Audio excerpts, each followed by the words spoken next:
is an ancient truth about non-commissioned officers that is hidden.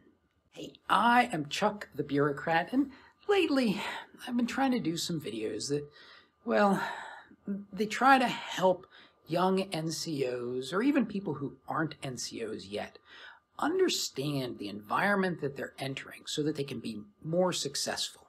I'm trying to share at least a glimpse of what you're going to experience as you rise through the ranks. So I've talked about the connection between the military and bureaucracy, how that connection is ancient, and as soon as you become a non-commissioned officer, you start becoming part of that bureaucratic process. And I've talked about how force structure documents bias commanders as far as what they expect their units to look like.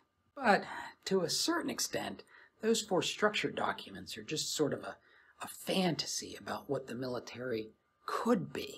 But that paper army is not the army that frontline leaders are going to be taking into combat.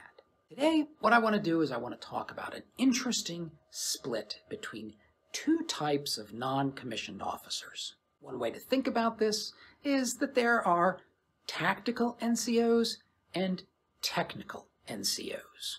And the truth of the matter is that you are going to meet both on your journey through the military, and in fact, you'll probably be one or the other. And I would make the case that there was a time when the Army was very clear and very specific about the distinction of these two different groups of NCOs. But ever since about 1985, the NCO ranks have merged in a way that obscures this distinction without making it go away. Okay, before I get too far, I do need to say that somewhere out there is a non-commissioned officer who is going to absolutely lose their mind over what I'm about to say. And I want to be clear that in no way are my comments meant to be disrespectful towards anyone, no matter what side of the divide they're on. I am simply trying to draw attention to the fact that there are two extremely important but culturally different groups within the organization. Two groups that are not immediately obvious. Okay, to get started, back in the 1950s, the Army actually had different rank insignia for these two groups in ranks E4 through E7.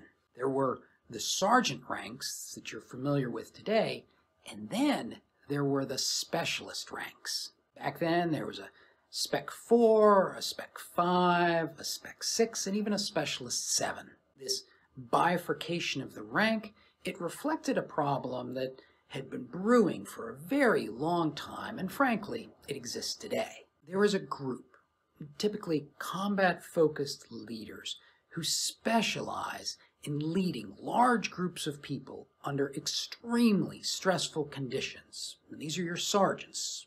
As these leaders rise in rank, they become responsible for larger and larger groups of people. And there is a group of non-commissioned officers who are technical experts, your specialists. As they rise in rank, they become responsible for more and more complex problems, although the group of people that they lead might never get bigger than the size of a squad. Now, today we say that a leader must be technically and tactically proficient. That is 100% true. Except the question is, for an individual NCO, which one of those two is more important? Well, that 1950s rank structure made the answer pretty clear. But as you can see from this chart, by 1985, the Army had done away with all of the specialist ranks except Spec 4. Now, this was a culmination of a long and important discourse that had been going on inside the Army for over 100 years. Essentially, there is an organizational problem with allowing somebody to be a specialist. And that is, when you call somebody a specialist, it gives them a justification not to take on the large leadership responsibilities that, quite frankly, we still need them to be performing. And so today's modern NCO rank structure clearly communicates the fact that everybody who is an NCO is responsible for leading soldiers, and I would certainly not recommend changing that. But for young NCOs just starting up through the ranks, this modern rank structure can hide some of the practical realities that they're going to run into as their career unfolds. You see, we still have all of the functions that existed under the specialist system. We have ordnance NCOs, we have property accountability NCOs, we have human resource NCOs.